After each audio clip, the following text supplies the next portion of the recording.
বাংলাদেশের লক্ষ লক্ষ শিক্ষক নিয়ে আগামীকাল দুপুর 12টায় যমুনা অভিমুখে পদযাত্রা কর্মসূচি আমরা পালন করব ইনশাআল্লাহ। ভাই এগিয়ে চলো, আমরা আছি তোমার সাথে। আজিজি ভাই এগিয়ে চলো, আমরা আছি তোমার সাথে। আজিজি ভাই এগিয়ে চলো, আমরা আছি তোমার সাথে। নারায়ে তাকবীর, আল্লাহু আকবার। সংগ্রামী সহযোদ্ধাবৃন্দ, আমরা শান্তিপূর্ণ আন্দোলনে বিশ্বাসী। আমরা আমাদের এই দাবিগুলো পূরণের জন্য যেমনভাবে প্রশাসনকে সহযোগিতা করছি, তারাও আমাদেরকে করছে। আমরা সরকারের সাথেও আমাদের আলোচনা অব্যাহত ছিল, এখন প্রশাসনের মাধ্যমে অব্যাহত আছে। রাজনৈতিক দলগুলোর সাথে আমরা কথা বলছি, তারা আমাদেরকে বিভিন্ন পরামর্শ দিচ্ছেন। আশা করি আমাদের আন্দোলন চূড়ান্ত একটি পর্যায়ের দিকে যাচ্ছে। আমি সর্বশেষ একটি কথা বলতে চাই, 3টি দাবির ব্যাপারে যদি প্রজ্ঞাপন জারি না হয়, আমাদের লাশ এখান থেকে বাড়িতে যাবে।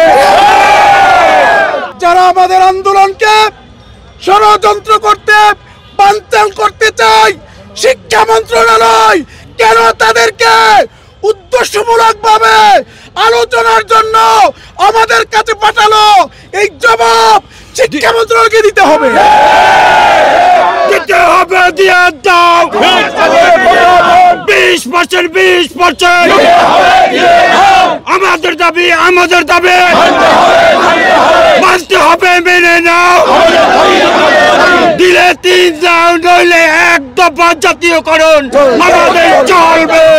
আমি সহযোদ্ধাবৃন্দ, আমাদের কাছে ক্লিয়ার হয়ে গিয়েছে, মন্ত্রণালয় আলোচনা করতে চাইনি, বরং আমাদের ষড়যন্ত্রকারীদের সাথে সংঘর্ষ বাঁধানোর জন্য পরিকল্পিতভাবে শিক্ষা উপদেষ্টা আমাদের আন্দোলনকে নস্যাৎকারী ষড়যন্ত্রকারীদেরকে এই প্রেস আমাদের শাহবাগে পাঠিয়ে আমাদের আন্দোলনকে বানচাল করার ষড়যন্ত্র তিনি করেছেন।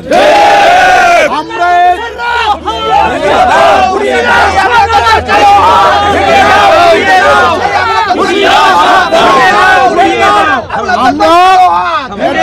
নিন্দা এবং প্রতিবাদ জানাই।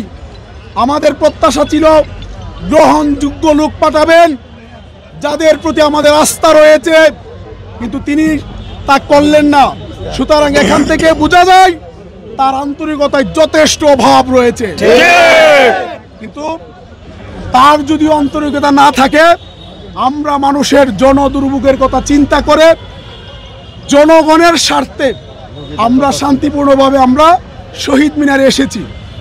আমরা ইতিমধ্যে ঘোষণা দিয়েছি, আপনারা শুনেছেন, যে আজকের মধ্যে যদি প্রজ্ঞাপন জারি না হয়, আমরা আর 3 দফা আন্দোলনে থাকবো না।